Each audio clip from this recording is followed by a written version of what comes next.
Hello everyone, welcome back to Try and Test Kitchen. આજે હું તમારી સાથે શેર કરીશ પત્તા કોબી અને ચણાની દાળમાંથી બનતી એકદમ મસ્ત અને નવી રેસીપી।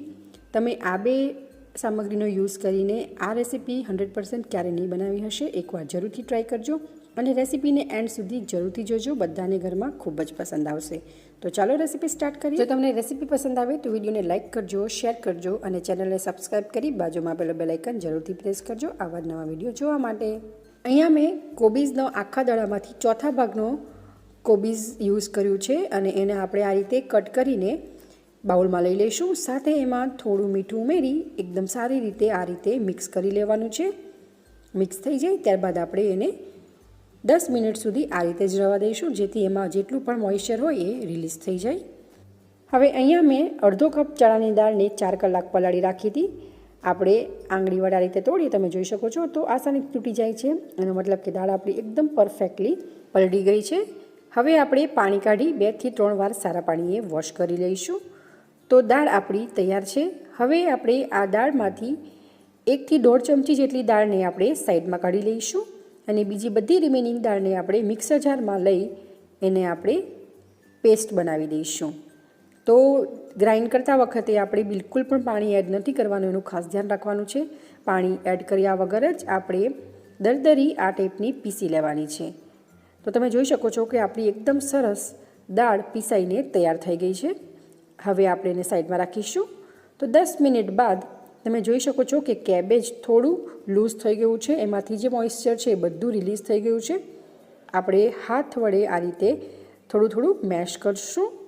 હું તમને બતાવી દઉં, તમે જોઈ શકો છો, પણ આપણે આ પાણીને કાઢવાનું નથી, નીચવાનું નથી, કોબીઝને આ રીતે જ રાખવાનું છે। હાથ વડે કોબીઝને થોડું આપણે આ રીતે મેશ કરી દઈશું। મેશ થઈ જાય ત્યારબાદ આપણે તેમાં 1/4 કપ ચોખાનો લોટ ઉમેરીશું। ચોખાનો લોટ ઉમેરવાથી નાસ્તો થોડો ક્રિસ્પી બનશે। સાથે એક મીડિયમ સાઇઝની ડુંગળીને મેં આ રીતે સ્લાઇસમાં કટ કરી છે, એને પણ આપણે ઉમેરી દઈશું અને એક નાનું ઝીણું લીલું સમારેલું મરચું ઉમેરીશું। તમે જેટલું તીખું ખાતા હો એના બેઝ ઉપર વધુ ઓછું કરી શકો છો। આદુ મરચાંની પેસ્ટ પણ ઉમેરી શકાય અને લસણ ખાતા હો તો લસણ પણ ઉમેરી શકાય। થોડી ધાણા ભાજી ઉમેરીશું અને ત્યારબાદ આપણે જે ગ્રાઇન્ડ કરેલી પેસ્ટ હતી ચણાની દાળની એ પેસ્ટને આપણે ઉમેરી દઈશું અને થોડી જે આપણે ચણાની દાળ સાઈડમાં રાખી હતી એને આપણે ઉમેરીશું। એનાથી એકદમ સરસ ક્રન્ચી ટેસ્ટ આવશે। સાથે 1/2 ટીસ્પૂન જીરું ઉમેરી એકદમ સારી રીતે મિક્સ કરી લઈશું। આપણે પાણી બિલકુલ પણ એડ નથી કરવાનું, દાળ પણ મોઇસ્ટ છે અને કેબેજમાં પણ આપણે મીઠું એડ કરવાથી પાણી રિલીઝ થયું હતું, એનાથી જ આપણું એકદમ પરફેક્ટ આ ટાઈપનો ડો બનીને તૈયાર થઈ જશે। ત્યારબાદ આપણે થોડું મીઠું ઉમેરીશું। મીઠું આપણે કેબેજમાં ઉમેર્યું હતું તો દાળના ભાગનું જ ઉમેરવાનું છે। સાથે મેં એક મીડિયમ સાઇઝનું ટમાટરને બી કાઢી આ રીતે નાનું નાનું ચોપ કરી લીધું છે, એને પણ આપણે ઉમેરીશું અને એકદમ સારી રીતે મિક્સ કરી દઈશું। ટમાટર મેશ ન થાય એનું ખાસ ધ્યાન રાખવું। મિક્સ થઈ જાય ત્યારબાદ આપણે થોડું પોર્શન હાથમાં લઈ આ રીતે બોલ્સ વાળીને ચેક કરશું। જો બોલ્સ બાઇન્ડ ન થતા હોય અને બેટર છૂટું પડી જતું હોય તો તમે થોડો ચણાનો લોટ પણ ઉમેરી શકો, બેસન ઉમેરી શકો। ત્યારબાદ આપણે નાના નાના લીંબુના સાઇઝના પોર્શન લઈ આ ટાઈપની ટીકી વાળીને તૈયાર કરી લઈશું। તમે જોઈ શકો છો એકદમ પરફેક્ટ આપણી ટીકી વળાઈને તૈયાર થઈ ગઈ છે અને બાઇન્ડિંગ પણ એકદમ પરફેક્ટ છે। તો અહીંયા મેં એવી જ રીતે આ બધી જ ટીકી બનાવીને તૈયાર કરી લીધી છે, એકદમ પરફેક્ટ બની છે। હવે આપણે આ ટીકીને ફ્રાય કરીશું।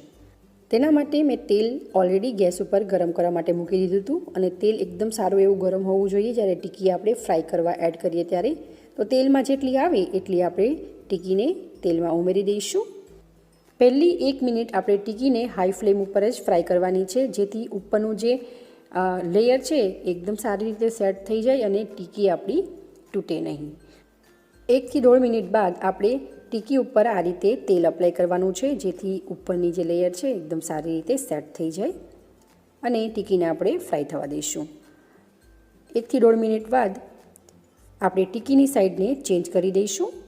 તો આવી જ રીતે આપણે એકદમ સરસ ગોલ્ડન ક્રિસ્પી થાય ત્યાં સુધી સાઈડને ચેન્જ કરતાં કરતાં ટીકીને આપણે ફ્રાય કરી લેવાની છે।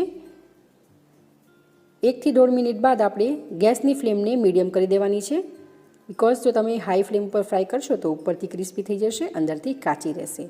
ઓકે, અને લો ફ્લેમ રાખશો તો તેલ ચડી જશે. તો મીડિયમ ફ્લેમ ઉપર જ આપણે ટિક્કીની સાઈડને ચેન્જ કરતાં ક્રિસ્પી થાય ત્યાં સુધી ફ્રાય કરી લેવાની છે.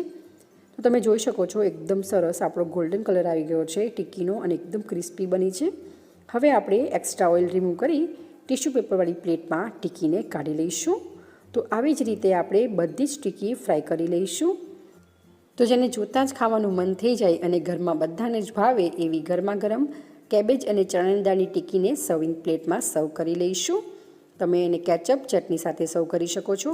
તમે પણ એકવાર આ રીતે જરૂરથી ટ્રાય કરજો અને કેવી બને છે એ તમારા ફીડબેક મને કમેન્ટ કરી જરૂરથી જણાવજો. સાથે તમને આ રેસીપી કેવી લાગી એ પણ મને કમેન્ટ કરી જરૂરથી જણાવજો. તો હું તમને અંદરથી તોડીને પણ બતાવી દઉં. ઉપરથી એકદમ ક્રિસ્પી અને અંદરથી એકદમ સરસ ટેસ્ટી એવી આ ટિક્કી છે.